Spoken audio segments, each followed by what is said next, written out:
Hey everybody, so great to see you. Welcome to our Q&A tonight. Really looking forward to spending some time with you as we talk about hearing from God. Sorry for the delay. We were having a few struggles on Facebook, and maybe you're on Facebook and you've now jumped over to YouTube. So glad that you're here with us. We see a bunch of you jumping in the chat.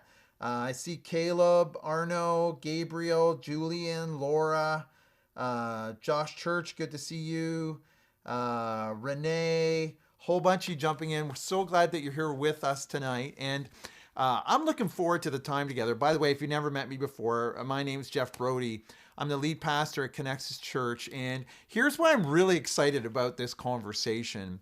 I'm kicking off a brand new series this Sunday called Hearing from God. And I think it's key at this time to really spend some time digging down on this conversation because in this unique time that we're in, this unprecedented time, I think, man, wouldn't it be great if we could A, connect with God in the midst of it, and then B, on the other side of COVID-19, because I promise you there will be another side. What if we came out of this being able to hear from God like never before? What does it mean to position yourself to hear from God? What does God's voice sound like? These are the kinds of conversations we're going to be having over the next 4 weeks, and just really excited to have you on the journey. So this is kind of pre-Sunday. We're having a conversation, and what we're going to do is I've invited three of my friends who are on the staff team at Connexus to join us, and they're going to share and answer the question, hey, how do you best connect with God? What has that experience been like?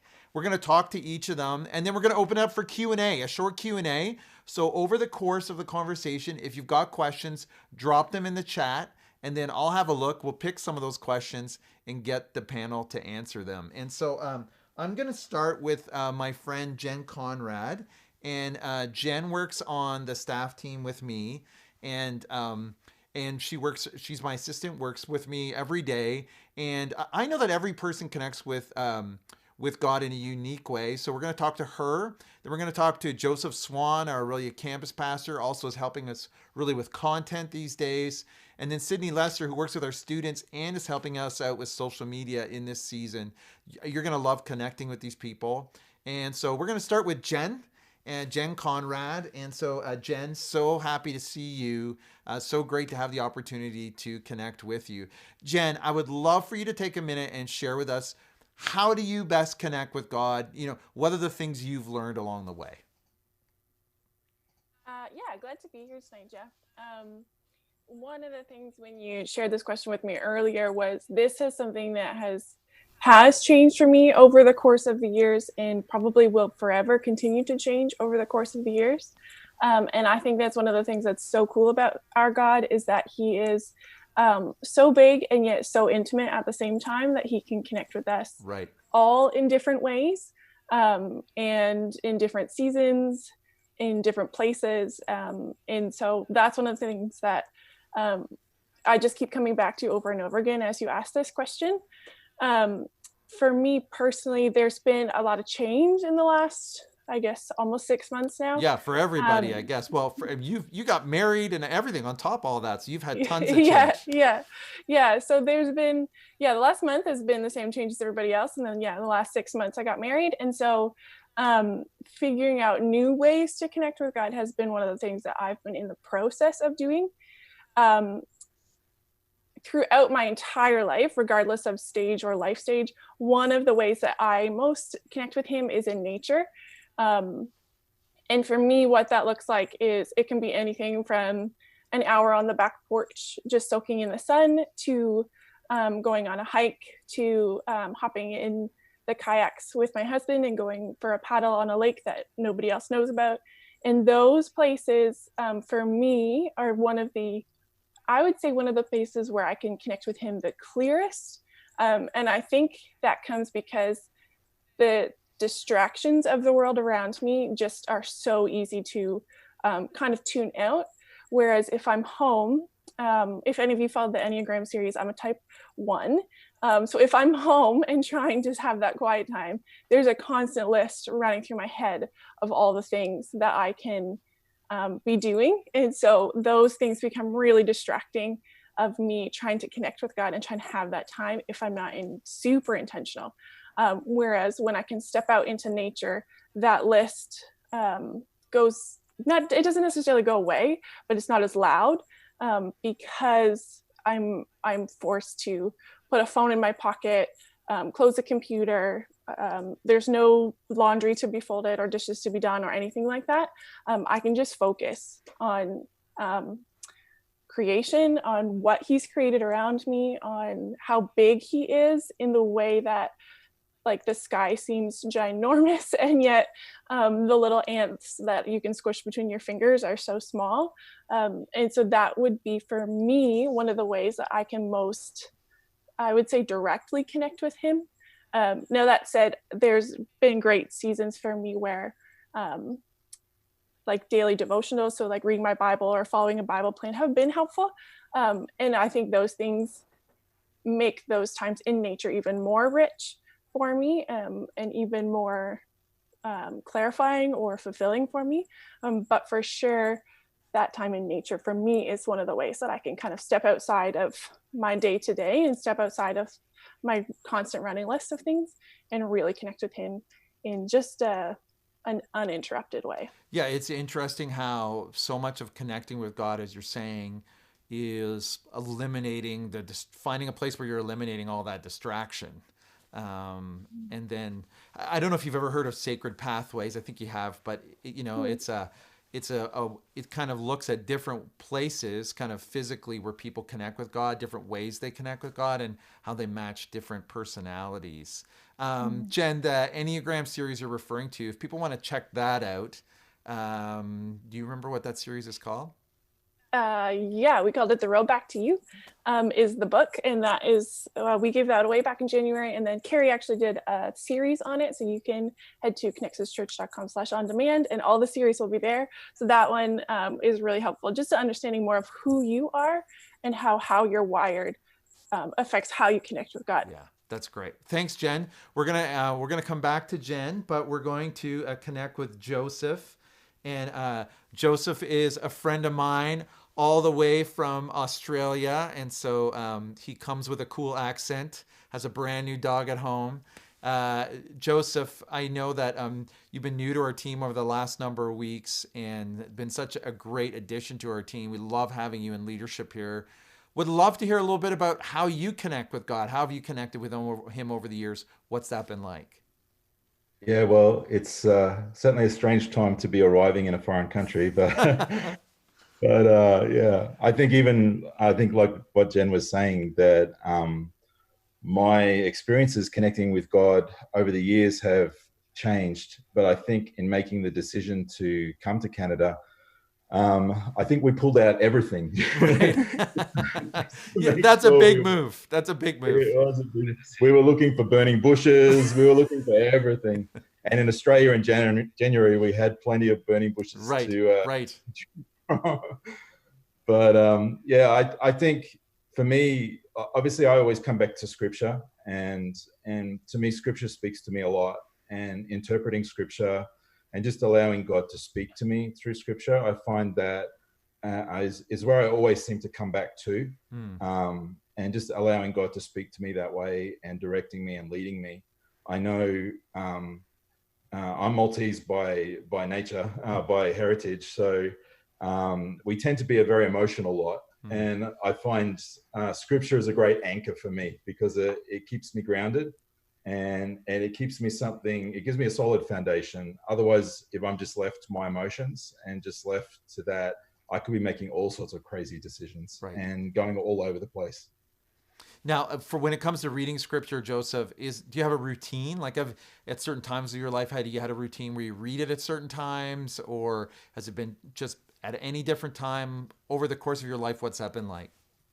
Yeah, I've been doing a Bible reading plan actually this last year. I've read the Bible through a few times, but I've never really done anything fairly disciplined. So this last year, I set myself to do one of the YouVersion 365 plans. I must confess, I'm like 80 days behind, but we did do an international move. Okay, well, that's fair. That's fair. You lost a day. You at least lost one day, maybe. I lost one day, yeah. And I determined not just to speed read to catch up, just to be caught up for the sake of it, because I don't want to miss the opportunity of going through every verse in the Bible and reading through everything that's there. So I do that. At the moment, that's what I do. I have had times in the past where I would just grab a book from the Bible and my usual reading plan at that stage. And I would do a lot of journaling as well. Okay. So what's I that would like for people who don't know what that is? So basically, I would sit with my Bible, I would read a passage of scripture, and then I would take that passage of scripture. And for me, I would just only read one chapter a day. And then the one verse that stood out from that chapter that I just read, for whatever reason it stood out, I would just write it in my journal and just spend some time thinking about that and praying about that and just seeing what God would like to say to me through that verse, whether it's something that I can apply to my life in a situation that I'm going through currently, or whether it's just a word of wisdom or a word of encouragement or whatever it was, or something that I can actually outwork into other people's lives.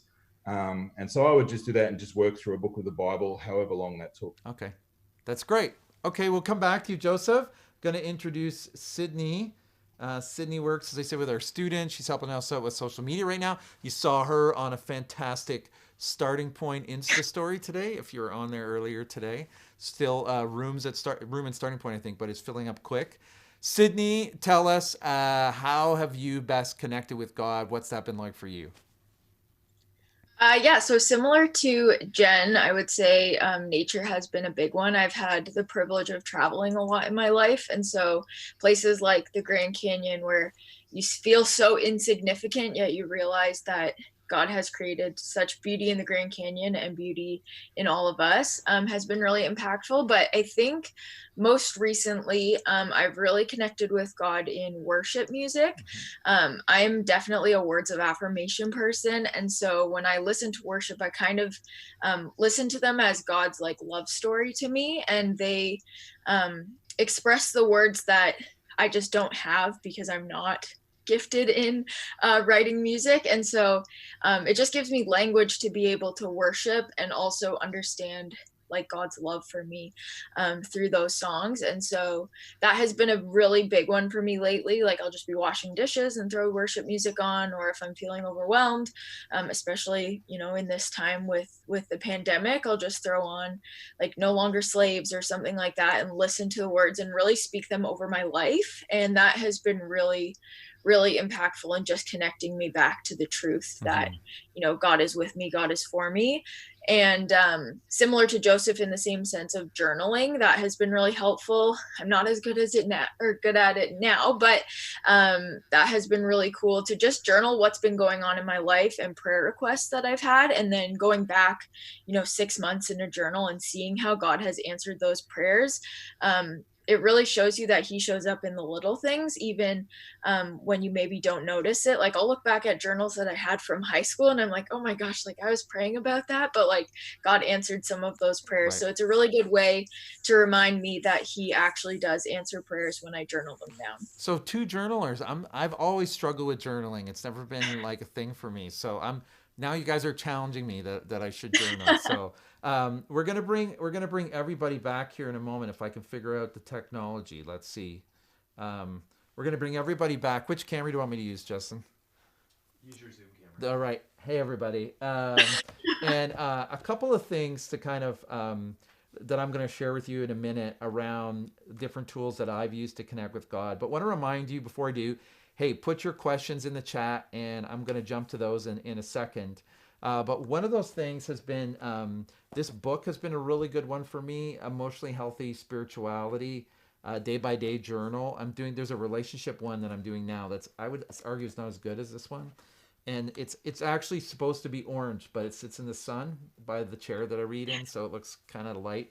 But it's got moment of silence, it's got silent time, scripture time, reflection time, prayer time, moment of silence. So it takes me about, on a good day, I'll do it in 30 minutes. And on a rush day, I can do it in shorter. But this book's really spoken to me about spiritual health. Pete Scazzaro, a guy, it's like a guy you don't like listening to because he speaks so much truth that it like impacts you every day. So be ready for that if you get this book. We bought it for all of our small group leaders, I think, this past year. I think Christine did. So But yeah, questions that people have. I'm going to go into the questions here and see what we've got. All right. Jumping in. Jeff, while you're doing that, Yeah. there's actually another book that I've been reading since we started having this conversation about hearing God's voice and how we're going to talk about that with in like a larger conversation.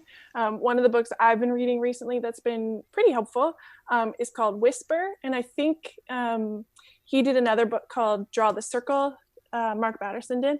And so that has been one that's been really helpful to me in the last little while, just in understanding the different ways. Like I've always had God speak to me in different ways in different seasons. But knowing that it's not just me who experiences that it's everybody who experiences that in different ways has been really affirming of me knowing that was God in those moments and that was God at those different times. So that's been a book that's been really helpful. And I know Draw the Circle has also been really helpful to a bunch of my friends too. Yeah, that is a great book. And I think it speaks about different languages. Really helpful. So I'm glad you shared that. There are a bunch of people talking about YouVersion in here. If you don't know what YouVersion is really the Bible app.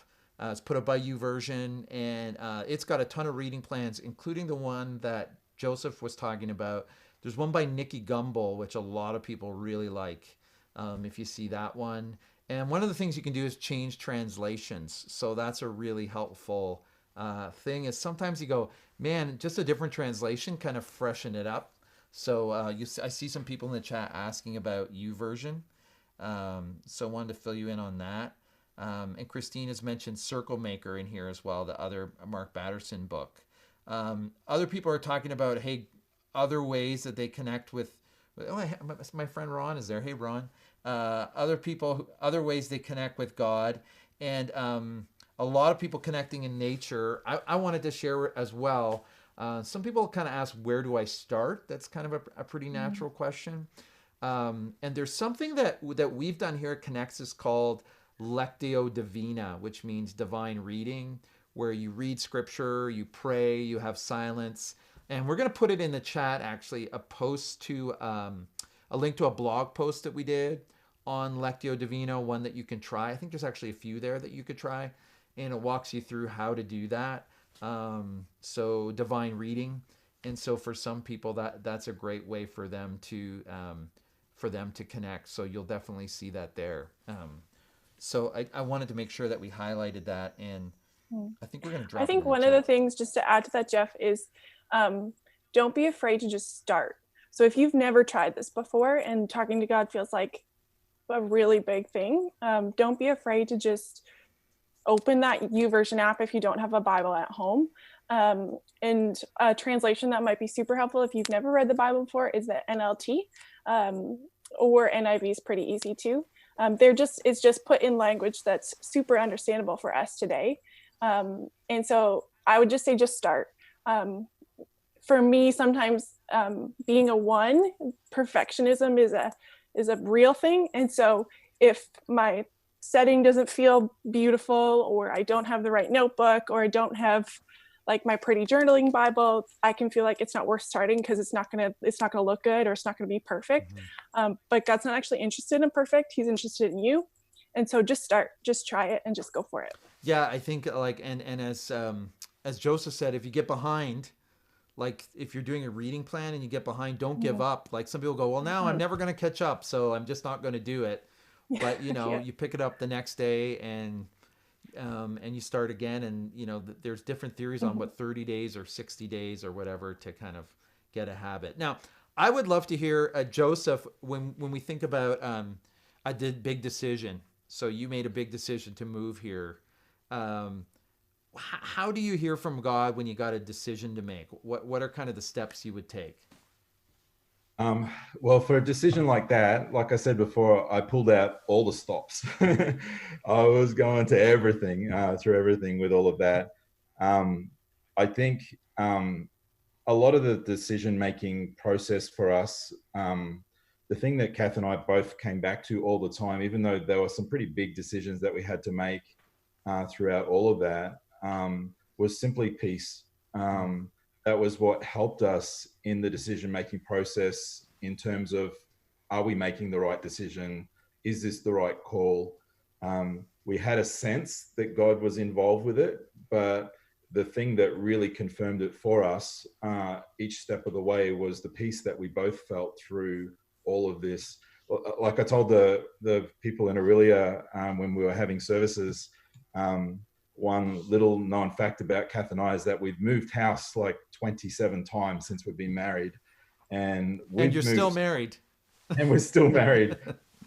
I say it's all her. I was very stable before I met her. But some of those moves that we've had have only just been moving suburb, and they've been the most stressful thing ever. But we've moved the whole country, and it's been the easiest move out of all 27 moves. It's probably been the easiest one that we've had. Not that it wasn't, there weren't things that we had to pray through and consider and everything else. But it just felt like God was right there in the center of everything. And we just had this great sense of peace through all of that.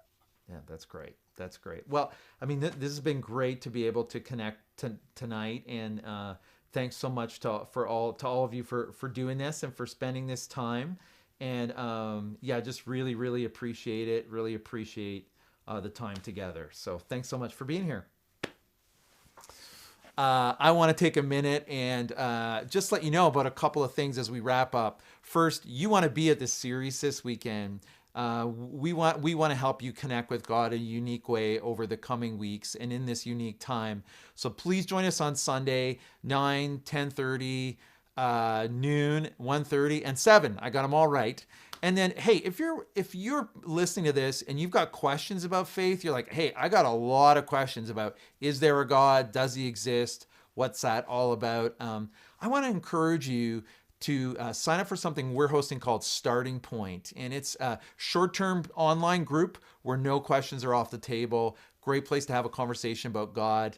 And if you go to connexuschurch.com/groups, you can join a Starting Point group. So we'll see you on Sunday. Invite everyone you can. It's going to be a fantastic time to begin this conversation. I'm going to take questions on Sunday as well. That's right, Justin, right? Questions on Sunday as well. And Sunday's going to be fantastic. And also jump in a Starting Point group. We'd love to connect with you there, have a conversation about your questions. So thanks so much for being with us tonight. Have a great rest of your Thursday, and we'll see you soon.